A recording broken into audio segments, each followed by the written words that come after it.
90-Day Fiancé. Are Jasmine Pineda Mat Branistareanu engaged? At the start of 90-Day Fiancé, Happily Ever After, Season 9, we never could have predicted that the final words of the season before the tell-all would be, "How are you able to accept a ring from Gino? And I have to work this hard to put a string on your finger." But here we are, during the season finale of Happily Ever After.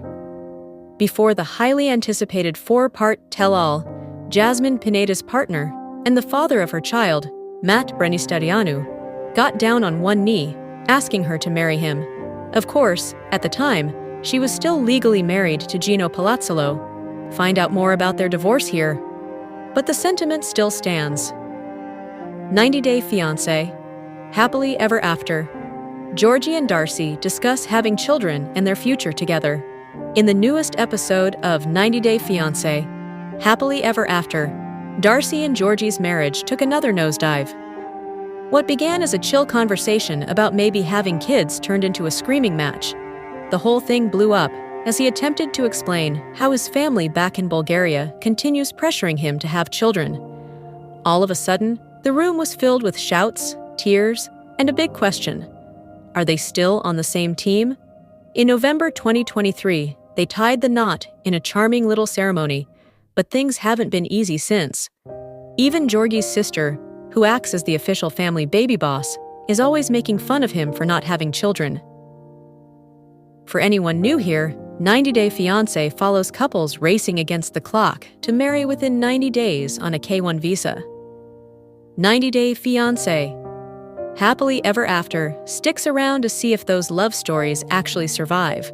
Spoiler alert, Darcy and Georgie's might need subtitles for all the drama. 90-Day Fiancé, Happily Ever Afters. Georgie opened up about feeling conflicted since his sister questioned him about having children. He became emotional while explaining that he hadn't directly discussed the topic with his parents, but sensed their expectation. I feel in a way that they are expecting me to have kids, because that's how is our culture, he explained through tears. 90-Day Fiancé, Happily Ever Afters. Darcy interrupted to remind him she cannot give him children. This reality check led Georgie to admit that something has left him questioning himself about their relationship. Darcy pointed out that Georgie previously expressed reluctance about having children due to financial concerns and other issues.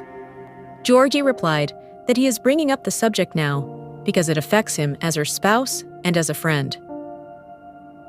In an attempt to maintain her composure on 90-Day Fiancé, Happily Ever After, Darcy said that while she still loved Georgie, it wasn't enough to continue acting as though nothing was wrong. He should be happy, she said, but maybe not with her. Georgie reacted quickly to that on 90-Day Fiancé, Happily Ever After. He pleaded with her to pay attention for once, pointing out that although she always encourages him to share, doing so is like yelling into a whirlwind dot. The quiet grew louder as he said that he was in pain too, his voice cracking. There was enough drama to create a whole new spin-off, along with typical Darcy and Georgie pandemonium, loud emotions, and conflicting messages. Darcy finally stopped dancing around the truth and said what everyone was thinking. It just wasn't going to work. Georgie started crying once Darcy finished talking. He reached out to hug her, but she pulled back, saying she was tired of doing the same thing over and over and just wanted to live her own life now. He said he loved her, but she was already gone. Like mid-sentence gone. Later, in her 90-Day Fiancé, Happily Ever After confessional, she said she'd asked him the same questions a million times and never got a real answer anyway. Maybe it was time to sign the papers, close the door, and make a dramatic exit, like the kind where you don't even look back.